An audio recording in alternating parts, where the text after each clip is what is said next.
রসুল্লাহ মুহাম্মদ হাবিবুল্লাহ মুহাম্মদ নবিউল্লাহ মুহাম্মদ খায়রু খালকিল্লাহ মুহাম্মদ খায়রু খালকিল্লাহ মুহাম্মদ বিশ্বের অবর্তনা হয়েছিল। সারা উহুদের আওয়াজ উঠেছিল রসুল সাহাবাদের মধ্যে স্পন্দন চলে আসে, মদিনার মধ্যে মানুষের মধ্যে হাহাকার সুখের ছায়া নেমে এসেছে।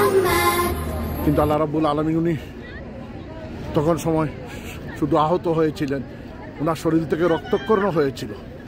ওনার প্রিয় চাচা হামজা রাদিয়াল্লাহু তাআলা আনহু এই যুদ্ধে শহীদ হয়েছিলেন। সেই ঐতিহাসিক উহুদের ময়দান আজকে আমরা সফর করলাম। এখানে একটা মসজিদ পরবর্তীতে নির্মাণ করা হয়েছে, শত শত পর্যটক এখানে আসছে। এখানে শহীদদের হামজা রাদিয়াল্লাহু তাআলা আনহু সহ শহীদদের একটি কবরস্থান আছে। আপনি আসলে সুন্নত মোতাবেক এখানে জিয়ারত করতে পারেন। নির্দেশনা লেখা আছে বিভিন্ন ভাষায়, স্পেশালি আমরা বাংলাভাষী যারা, বাংলাদেশি যারা, তাদের জন্য বাংলা ভাষায় আছে, অন্যান্য ভাষায়ও আছে, ইংলিশেও আছে। এটা পরে আপনি বিভিন্ন দোয়া আছে, সহি দোয়া, কীভাবে আপনি কবর জিয়ারত করবেন সেটা সম্পূর্ণ লেখা আছে। সুন্নত মোতাবেক সব কিছু করবেন, সুন্নতের বাড়া কিছু করবেন না। এখানে এসে দেখলাম অনেকেই দেখা যায় যে এখানে এসে বিভিন্ন ধরনের কুসংস্কার বা মনগড়া জিনিস করে। যেমন কেউ দেখা যাচ্ছে যে এখানে মাটি ফস্য করে গার মধ্যে লাগাইতেছে, লাগায় এবারে কেউ পাথর নিতেছে, মাটি নিতেছে। এটা ঠিক না, এটা ইসলামের সাথে কোনো সম্পর্ক নেই। এটা মন গড়া মানুষের আবেগ।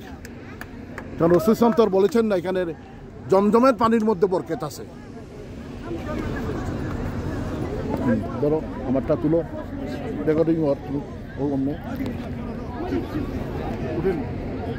আসসালামু আলাইকুম ওয়া রাহমাতুল্লাহি ওয়া বারাকাতুহু। উহুদের ময়দান থেকে আমি মহিউদ্দিন আফজাল, ইউকে নিউজ বাংলার পক্ষ থেকে আপনাদেরকে আমি সংক্ষিপ্ত আজকে এই পাহাড়ি এলাকাটা আপনাদের সামনে যতটুকু পারা দেখাবার চেষ্টা করেছি।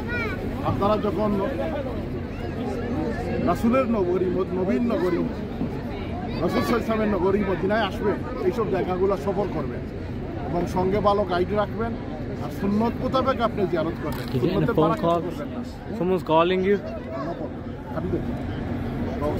মোতাবেক আপনি সফর করবেন। সুন্নতকে আপনি সুন্নতের বাইরে কিছু করার দেবেন না।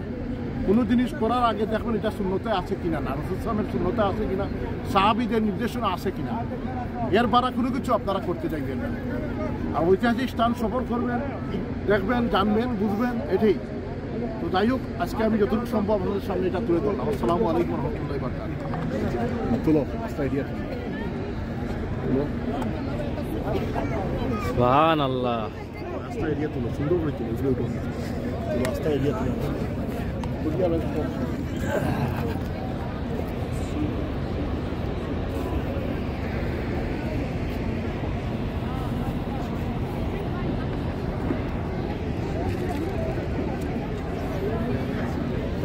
Yeah.